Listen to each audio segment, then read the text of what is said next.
से अवंतिका का परिचय देते हैं। इसलिए महाकाल, कालों के काल, सृष्टि के नियंता, जिनके हाथों में अपने सारे संसार की बागडोर है, जो प्राणी जन्म लेता है उसके जन्म से लेकर मृत्यु तक का हिसाब काल के पास है, और काल के पास महाकाल, और महाकाल आपके पास आशीर्वाद दे रहे हैं। ये हम सबका सौभाग्य, बाबा महाकाल की कृपा है। प्रत्येक श्वास श्वास से हमको हमारा जीवन बाबा महाकाल का स्मरण कराता है। इसलिए महाकाल कहां है? मंदिर में नहीं, ये जीते जागते हमारे शरीर के अंदर महाकाल है। आंख बंद करो, यही महाकाल आ जाते, ये आनंद की वर्षा करते, एहसास कराते रोम रोम से हमारे सबके बीच में।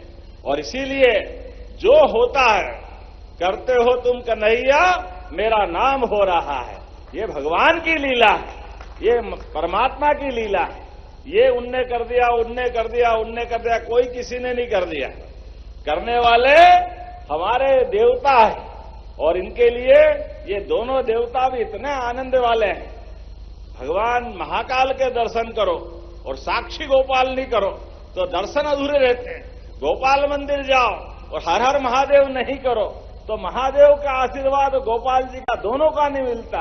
और दोनों के लिए बहुत सुंदर वाक्य, कभी आप दर्शन करने जाओ तो एक बात जरूर याद रखना, इतना सृष्टि के नियंताओं ने नियम बनाया है, शिवाय नमः विष्णुवे नमः, शिवाय नमः विष्णुवे नमः। आप बैठो, आधे मिनट के लिए आंख बंद करो, इस मंत्र का जाप करो, दोनों आशीर्वाद देने आपके समय अपने आप आशीर्वाद आपके पास आ जाएगा।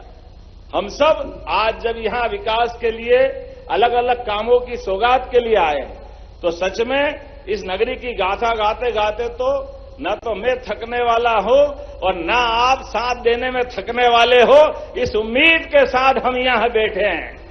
क्योंकि हम और आप अगर मध्य प्रदेश में काम कर रहे हैं, उज्जैन में काम कर रहे हैं, तो ये यशस्वी प्रधानमंत्री नरेंद्र मोदी जी का जोरदार अभिनंदन करें, जिनके कारण से बदलते दौर का भारत बदलते दौर की कहानी लिख रहा है। और उस कहानी के अध्याय में हमने अपने खुली आंखों से देखा है, जब यशस्वी प्रधानमंत्री स्वयं बाबा महाकाल के महालोक का लोकार्पण करने आए तो ऐसा लगा कि हमने तो कभी वो स्वर्ण पक्षी नहीं देखा जो स्वर्गलोक से आता है और अपनी आभा बिखेर कर कहां चला जाता है। लेकिन बाबा महाकाल के महालोक का विकास का दरवाजा खुलते देखा तो ऐसे लगा कि स्वर्ण पक्षी ने उज्जैन से अपनी उड़ान दुनिया में प्रारंभ कर दी। वो एहसास हमको कराया, हमारे लिए परमात्मा की कृपा है। प्रधानमंत्री के आशीर्वाद के बाद ये अपना मध्य प्रदेश का परिदृश्य पूरा, और मध्य प्रदेश क्यों, पूरा देश ही बदल रहा। हर एक जगह नई रोज कहानी, प्रकार के माहौल, और किसी भी क्षेत्र में कोई कमी कसर नहीं है। हर क्षेत्र में भारत आगे बढ़ रहा है। अब तो बच्चों का क्रिकेट हो, बड़ों का क्रिकेट हो, महिला का क्रिकेट हो, पुरुष का क्रिकेट हो, शिवेन भैया मौजूद है। जहां जहां ऐसे छक्के लगते कि जीत के लिए बाउंड्री भारी जाती, बॉल अंदर आने का काला भी नहीं। लगातार हर क्षेत्र में कौन सा क्षेत्र छूट रहा है?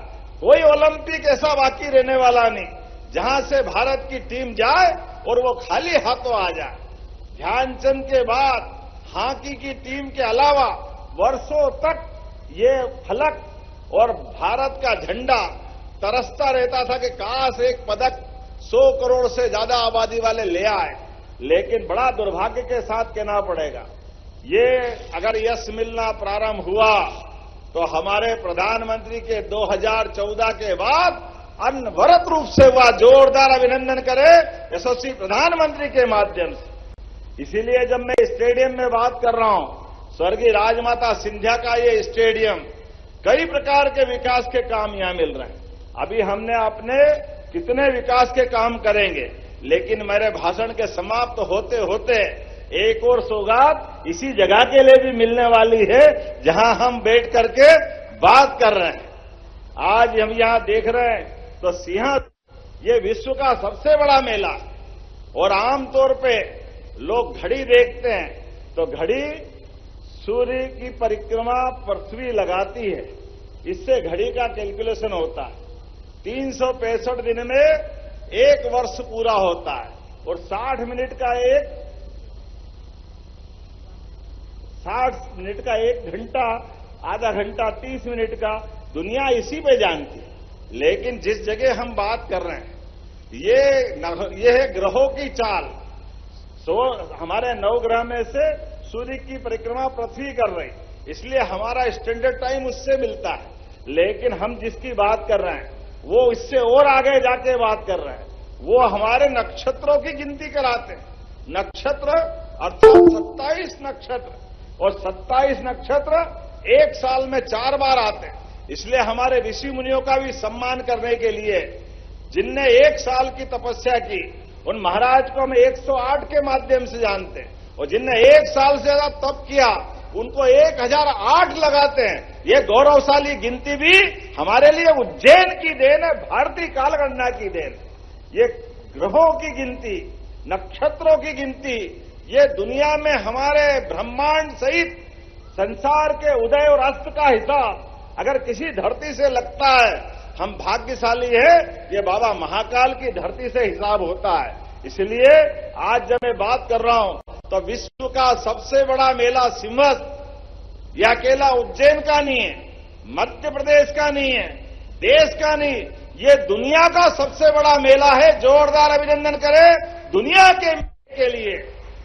सनातन संस्कृति को जानने वाले और सनातन संस्कृति को मानने वाले और सनातन संस्कृति को समझने वाले, जो हमारे धर्म वाले वो भी, जो हमारे धर्म वाले नहीं हैं वो भी, वो सब उज्जैन आएंगे और यहां आकर के यहां के अलग अलग प्रकार के वैभवों को देखेंगे, जानेंगे, समझेंगे, सीखेंगे, देखेंगे कि हां ये इतने बड़ी संख्या में लोग अपने संसाधन से कैसे आ जाते हैं। और 1 महीना सबके बीच क्या साधु, क्या संत, क्या समाज, क्या कोई समाज का आदमी, हर एक कोई मां छिपरा में डुबकी लगाकर अपना जीवन धन्य करना चाहता है। ये वाकई अद्भुत लीला है। ये हमारा 2028 में होने वाली, इसलिए हमने सारे प्रबंधन किए हैं। उज्जैन से आने जाने के प्रत्येक मार्ग, हमारे रेल के इंतजाम, हमारे बस के इंतजाम, एक एक करके वो सारी सौगातें मिलती जा रही। एक 24 घंटे के अंदर अब 5 करोड़ लोग स्नान कर सकेंगे। 5 करोड़ 30 किलोमीटर के घाट बन रहा है, 30 किलोमीटर। और पहली बार 2004 के बाद, 1992 के बाद, बल्कि 80 के बाद छिपरा के जल से छिपरा का स्नान होगा।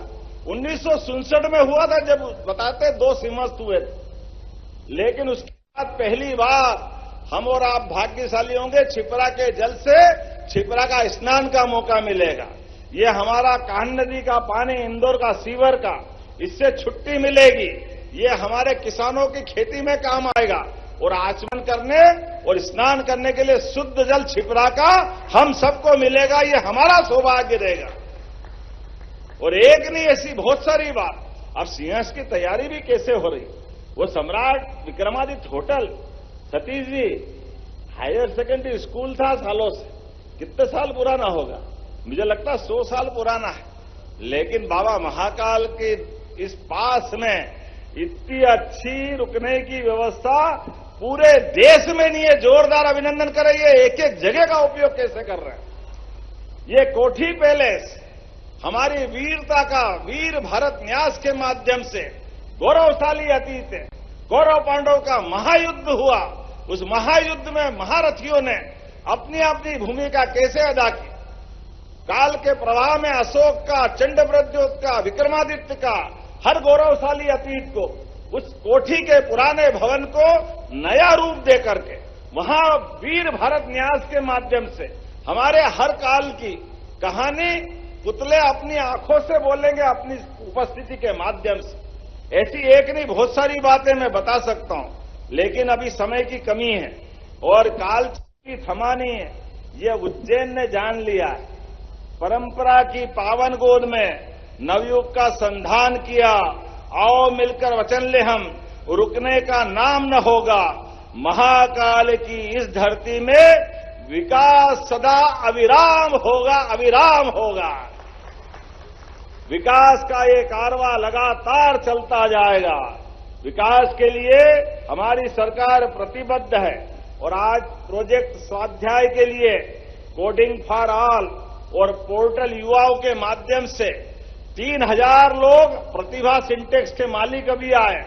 आप बताओ, केवल निर्माण करने का काम नहीं, यहां के बच्चों को यही रोजगार मिले तो 3000 नए बहनों के लिए ये निनोरा के पास ट्रेनिंग का नया इंस्टीट्यूट चालू करा। जोरदार अभिनंदन करें। 3000 लोगों का यही रोजगार मिलेगा और 2000 लोगों का मक्सी के पास ये एक और इंडस्ट्री वाले जैक्सन वाले, जोरदार अभिनंदन करो जैक्सन वालों के लिए भी। सोलर प्लांट में जिनको काम करना, वो 2000 लोग उसमें काम करेंगे और धीरे धीरे करके 8000 करोड़ का बड़ा कारखाना रहेगा। ऐसे एक नहीं, ढेर सारी सौगातें मिलेगी। उज्जैन के चारों तरफ से जितने प्रकार से काम हो सकते हैं, लेकिन अब हमारे उज्जैन में जॉब रेडी, स्टार्टअप रेडी और फ्यूचर रेडी बनाने के लिए ये सारे काम युवाओं के लिए चलने वाले हैं। मैं अपनी ओर से सारी मदद करने को तैयार हूं और नई तकनीकों, आर्टिफिशियल इंटेलिजेंस के माध्यम से सभी प्रकार के संसाधन लगाते हुए विकास के प्रत्येक काम को आगे बढ़ा रहे हैं। हमारा आईटी पार्क भी इंजीनियरिंग कॉलेज का बबूल का जंगल, हमको मालूम कैसा आते आते तो किसी के खेत में बबूल नहीं मिलते, लेकिन इतने बड़े इंजीनियरिंग कॉलेज में बबूल ही बबूल थे। हमारा सबका दिमाग द्रुपद सिंह जी अपने बीच में किसी के खेत पे इतने जाड़ जंगल दिखे क्या? शर्म आती थी। 1965 में इंजीनियरिंग कॉलेज का कैंपस था, लेकिन आज वहां आईटी पार्क बन रहा है, साइंस पार्क बन रहा है, साइंस सिटी बन रही है। जोरदार अभिनंदन करें सब तरफ से, हर एक क्षेत्र में। और एक के बाद एक अभी नए निर्माण तो चल ही रहे हैं, लेकिन जो लोकार्पण हो रहा है, कभी सोचा था अपने 2 तालाब के यहां से 4 लेन जो चालू होगा कि ऋषिनगर से होता हुआ वो यातायात थाने से आगे बढ़ करके बिड़ला चौराहे से निकाल करके तारामंडल और इंजीनियरिंग कॉलेज के कैंपस को बाहर करता हुआ नागझीरी तक जाएगा। जोरदार अभिनंदन करें, कितना सुंदर रोड बना है। और इस रोड के बनने से हमारे इस इंदौर रोड के ट्रैफिक के कारण से आम जनता की सुविधा वहां मिलेगी, एक्सीडेंट से बचेंगे, शहर का विकास होगा। ऐसे ही ये हमारे बाईपास से जो दूसरा बाईपास बना है, वहां से अंदर ला करके फिर एक 4 लेन सीधा बाबा महाकाल तक छोड़ के आएगा। एक नहीं, 2 नहीं, अब तो जयसिंहपुरा नहीं है। विजय बाबू, डरने की जरूरत नहीं है। उधर रेल की पटरी से नीचे घुसड़ के आपको सीधे जयसिंहपुरा तक छोड़ के आएंगे। आप बताओ कितने रास्ते बना है, क्या क्या बना है, किधर किधर से ले जाए।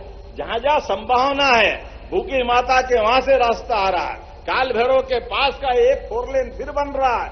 उधर से आपके यहाँ के पुल 12-13 पुल बन रहे हैं और सब स्पीड से चल रहे हैं, कोई छोड़ने वाला नहीं। और ये आकाशवाणी तो दिन भर तो आनंद लेता ही है और रात भर अतीत के इतने सुंदर गाने बजाता है। 24 घंटे ऐसा लगता है रेडियो बंद ही मत करो, सुनते रहो, सुनते रहो, सुनते रहो। क्या आनंद आता है। आकाशवाणी उज्जैन है, ये सुन के आनंद आ जाता है। जोरदार अभिनंदन करो माननीय मंत्री को, मुरुगन जी का और माननीय नरेंद्र मोदी जी का जोरदार अभिनंदन करें। और अब तो नया समाचार भी आ रहा है। इंदौर उज्जैन के बीच में मेट्रो ट्रेन तो मिल ही रही, ये तो बनेगी, लेकिन वंदे मेट्रो 160 की स्पीड से आएगी। जोरदार अभिनंदन करो। बताओ, 3 सेकंड में 50 किलोमीटर प्रति घंटे की स्पीड पकड़ लेगी। सुनो तो दिमाग काम नहीं करे। 1, 2, 3 और 50 किलोमीटर चालू, किसको कहते हैं? से आएगी। तो ये अपने बीच बदलते दौर का उज्जैन और उज्जैन के पास। और ये चिंतामन गणेश, द्रुपद सिंह जी, इंदौर से सीधे आओ तो अब हमको उज्जैन स्टेशन नहीं आना पड़ेगा। वो लाल पुल पुराना, इधर से एक पुरानी पटरी, 3 पटरी की रेल अपने यहां चलती थी, एक छोटा डब्बा भी उस पर निकलता, बड़ा भी उस पर निकलता। अब कोई जरूरत नहीं, सीधा चिंतामन का स्टेशन भी मेन स्टेशन बनेगा। वहां का ट्रैफिक सीधा डायरेक्ट नागदा चला जाएगा। नागदा में घंटे भर खड़ा होने की जरूरत नहीं, डायरेक्ट इंजन अपना नागदा का भी बाईपास रेल से निकाल दिया, वो भी उधर से डायरेक्ट आएंगे जाएंगे। ऐसे ये विक्रमनगर से भी हमको सीधा निकालने के लिए, ऐसे एक नहीं कितने प्रकार के। अब तो रेलवे स्टेशन का एक नया स्टेशन मोहनपुरा में भी बनने वाला है। क्या क्या करने वाले हैं अनिल जी, बताओ तो सही। ताली वाली बजा के अभिनंदन करो भाई। एक के बाद एक एयरपोर्ट भी, बड़ा एयरपोर्ट बनने वाला है, जहां पर हमारा 24 घंटे हर एक प्रकार के यात्री का स्वागत करने के लिए उज्जैन वासी तैयार रहेंगे। अब हमारा सबका फर्ज बनेगा, जो आ रहा उज्जैन, हमारा तो जन्म यहां हुआ है, हमारा सारा समय परमात्मा की कृपा से यहां गुजर रहा है, लेकिन आने वालों की सेवा करने के लिए उज्जैन वाले भी कमर कसे, अपने तरफ से। हमारे बाबा महाकाल है अनिल जी, लेकिन जो विश्व में पहली बार आ रहे हैं उनको दर्शन का मौका मिल जाए, ये मौका भी देना चाहिए, उनका तो जीवन धन्य हो जाता है। ये उज्जैन में बाबा महाकाल की कृपा, उज्जैन के नहीं है महाकाल, महाकाल पूरे विश्व के हैं। इसलिए विश्व के लिए प्रत्येक मंदिर उस आनंद के साथ अपने उस वैभव को वापस हासिल करे, हमारे लिए सौभाग्य की बात है। लोग कम जानते हैं बाबा महाकाल के पास एक और महाकाल है, जिनको जूना महाकाल कहते हैं। आपकी इच्छा हो 2 घंटे क्या, दिन भर जब मर्जी आए जो अपनी पूजा करो, भगवान की भजन करो, अपना सारा पंचामृत करो, कौन रोक रहा है? असली में तो जूना महाकाल ही है। अरे सोने में जूना सोने का जो मजा है वो नए का कहां होता है। ये हमारे लिए आनंद है, केवल एहसास करने की देर है, हमारे लिए परमात्मा की कृपा। लोगों ने दोनों महाकाल नहीं देखे तो नहीं देखे होंगे, हमने तो देखे, हमको कौन रोक रहा है। और वैसा मैंने कहा कि बाबा महाकाल की कृपा से एक एक देवस्थान, पहले तो अंगारेश्वर में महाकाल पे मंगलनाथ में हम कितना आनंद लेते, अब तो अंगारेश्वर भगवान के लिए भी हमको कितनी भीड़ पड़ रही। ये कठिनाई तो है ही, रास्ता भी बना रहे, आने जाने का रास्ता भी बना रहे, कम भीड़ होगी तो देख लेंगे, आपका सुझाव भी मान लेंगे, लेकिन जनता अगर आ रही वो ज्यादा संख्या में, तो हमको तालमेल भी कराना पड़ेगा कि नहीं कराना पड़ेगा? जरा ताली वाली बजा के बताओ। ये सारे प्रयास हमको करना पड़े, जिसके आधार पर हमारे लिए ये उज्जैन में आने वाला एक बार कोई आए, वो जीवन में बार बार आए, ये प्रयास हमको करने की जरूरत है। पूरा उज्जैन वासी पलक पावड़े बिछाकर उनका स्वागत करने के लिए तैयार है। ऐसे में बोलने के लिए तो मैं बहुत देर तक बोल सकता हूं, लेकिन अब हमारे लिए भीड़ के हर पॉइंट पर प्रबंधन हो, आने जाने के मार्ग पर हमारे पास भी अगर अपना घर में से थोड़ा टाइम खाली हो तो चौराहे पे खड़े रहो, कोई बताए कि भी महाकाल का मंदिर किधर है तो उसकी मदद कर दो कि हाँ महाकाल का मंदिर इधर है। कोई बेचारा होटल के रास्ते पूछना चाहता हो, कोई भावताव पूछना चाहता हो, उसके लिए मदद करने के लिए जाए। कलेक्टर साहब ऐसे सेवाभावी लोगों की सूची बनाना। मुझे अच्छा लगा, एक बार मैं नीमच की सीमेंट फैक्ट्री के उद्घाटन में गया और उसके मालिक आए कलकत्ता से, उनने कहा कि मेरी फ्लाइट का मामला उदयपुर का गड़बड़ा गया, तो मैं इंदौर से बाय रोड नीमच के लिए निकला, और नीमच के लिए निकलने के टाइम उज्जैन से होते हुए मुझे नीमच का रास्ता मालूम नहीं था। तो जब मैं नीमच में अपनी फैक्ट्री के लिए जा रहा था तो रास्ते में पुलिस के जवान से मैंने पूछा कि मैं नीमच किस रास्ते से निकल जाऊं, तो उन्होंने कहा आप कहां से आए हो? तो उन्होंने बताया मैं कलकत्ता से आया हूं, मैं फैक्ट्री का मालिक हूं। तो उन्होंने कहा भाई साहब आपको एक निवेदन करूं। ने क्या? बोले आपको बाबा महाकाल की नगरी से जा रहे हो, थोड़ा दर्शन करके चले जाओ, ये आपको पुण्य मिल जाएगा। तो उनने इतने प्रेम से बोला, और उनने कहा मैं महाकाल तो मैंने कभी गया नहीं, देखा नहीं। उनने आप ऐसे जाना रास्ता बना के नक्शा वक्शा बनू के सब दूर के पते दे करके ढंग से, और उनने वहां के महाकाल के गेट तक का रास्ता बता दिया। और उनने कहा भैया वहां मेरे को कोई नहीं पहचानेगा। बोले मेरा दोस्त एक पुलिस वाला वहां ड्यूटी कर रहा, मैं उसका भी नंबर दे देता हूं, वो आपकी मदद करेगा। ये है हमारी पुलिस और ये हमारा प्रशासन, और ये हमको उदाहरण है। वो मेरे को धन्यवाद दे रहे थे कि बोले मैं उस पुलिस वाले का नाम भी नहीं जानता, मैं पहचानता भी नहीं, लेकिन मुझे उस पुलिस वाले के कारण से, उसके व्यवहार के कारण से मुझे जल्दी पहुंचना था, मेरी फैक्ट्री में बहुत जरूरी मीटिंग थी, लेकिन मैं सब भूल गया बाबा महाकाल का नाम। और इतने प्रेम से उसने आग्रह करा, न मैं उसको जानूं न वो मुझे जाने, वो उसको मालूम ही नहीं मेरे से बात कर रहा। मैं 20,000 करोड़ का आदमी, और मालूम पड़ा कि वो मेरे से ऐसी बात कर रहा है जैसे भाई भाई बात कर रहे हैं। उतने प्रेम से उनने अपनी बात करी कि मैंने सारा काम छोड़ा और दर्शन करने गया। मुझे आदर्श उदाहरण लगा। मैं उज्जैन वालों को जरूर बोलना चाहूंगा, ऐसे अपने बीच में आने वाले, पता नहीं कोई परमात्मा हमारे रूप में आ जाए तो हम उनको एक दूसरे के साथ प्रणाम करते हुए अपनी भूमिका तो अदा करें। देवता के दर्शन ही तो कराना, ये भी तो पुण्य का काम है। ऐसे सारे कामों के लिए हम सबको तत्पर रहने की आवश्यकता है। आज जब मैं अपनी तरफ से बात कर रहा हूं, थोड़ी ज्यादा लंबी बात हो गई। अभी यहां के बाद 3 कार्यक्रम मेरे और बचे हैं और उसके पहले मुझे वापस निकलना भी है। लेकिन आप बताओ कितने प्रकार से अब सनी लोग के लिए भी 140 करोड़ मंजूर हो गए। आप बताओ किसको कहते सनी लोग? कहीं छोड़ रहे हो कि नहीं छोड़ रहे? मेला में भी संपूर्ण मेला क्षेत्र को 4 लेन 6 लेन और उज्जैन में मेडिकल टूरिज्म हब, नया इंडस्ट्रियल पार्क। भारत के कौन से बड़े घराने बचे हैं जिनका उज्जैन में कारखाने नहीं लग रहा है? सब लोग यहां काम लगाना चाहते हैं। और इंदौर उज्जैन मेट्रोपॉलिटन, ये दिल्ली के बाद सबसे बड़ा मेट्रोपॉलिटन एरिया कहीं बना है तो हमारा इंदौर उज्जैन मेट्रोपॉलिटन बना 14,000 किलोमीटर का। कहां वो इंदौर, कहां उज्जैन, कहां रतलाम, कहां शाजापुर, सुजालपुर, पूरा देवास, मक्सी से लगा करके पूरा क्षेत्र, अब ये पूरा मेट्रोपॉलिटन क्षेत्र हो गया। हम रहे नहीं रहे, लेकिन परमात्मा की कृपा से ये 84 कोस का महाकाल की पंचकोशी वाली परिक्रमा कहां जाके रुकेगी ये तो भगवान महाकाल ही जानेंगे और कोई नहीं जान सकता। जिस प्रकार का समय चल रहा है, आज मैं आपसे जब बात कर रहा हूं तो यहां पर आज जनपद भवन के भी जोरदार ताली बजा, जनपद का भवन भी बनने वाला है अपने साथ, और बहुत सारे विकास कार्य अलग अलग है। 102 करोड़ की तो सड़कें हैं। जोरदार ताली बजा, नाम पढ़ूंगा तो टाइम लग जाएगा। कितनी देर तक बोलता रहूं, बोलते बोलते मुंह भी दुखी आया।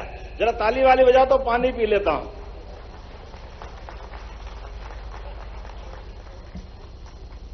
9 करोड़ 50 लाख की लागत से गौशाला, कपिला गौशाला, जोरदार अभिनंदन महापौर जी। हमारी गौशाला, कितनी गाय की क्षमता हो गई? अब कितनी हो गई है?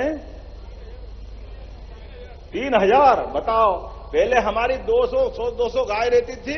परमात्मा की कृपा, कई बार गड़बड़ हो जाती थी, लेकिन अब सारी गौ माता अच्छी है। अपना जन्मदिन भी मना सकते हैं। इतना भव्य दिव्य माहौल बन गया। ऐसा लग रहा कि वाकई में ये समय कितना तेजी से बदला। ये द्रुपद सिंह जी वगैरह बैठे हैं मगरौला के पास रत्नाखेड़ी में, कैसा अच्छा स्थान हो गया। ऐसा लग रहा जीवित तीर्थ हो गया, रोज वहां जा सकते हैं। और यूएडब्ल्यूएस के 8.5-9 करोड़ के कई प्रकार के पवासा के निर्माण कार्य, 3 करोड़ 47 लाख का कानीपुरा में।